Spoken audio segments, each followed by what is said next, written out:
क्या आप जानते हैं कि बच्चों के लिए भी जायफल काफी फायदेमंद होता है? तो आपको बता दें कि आप यदि बच्चों को खांसी होने पर चुटकी भर जायफल खिलाते हैं तो खांसी सर्दी से राहत मिल सकती है। ये उनकी इम्यूनिटी को भी बढ़ाता है।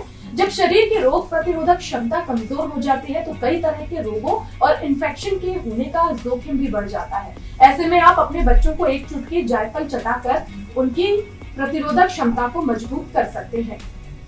इस मसाले में डाइजेस्टिव एंजाइम्स होते हैं जो शिशु के पाचन तंत्र को मजबूत बना सकते हैं। बच्चों को अक्सर पेट दर्द, गैस की समस्या हो जाती है। शहद में चुटकी भर जायफल का पाउडर मिलाकर चटाने से पेट दर्द, गैस की समस्या दूर हो जाती है। हालांकि स्वास्थ्य विशेषज्ञों का मानना है कि जायफल का अधिक सेवन नुकसान भी पहुंचा सकता है। इसे बच्चों को देने से पहले डॉक्टर की राय जरूर लें।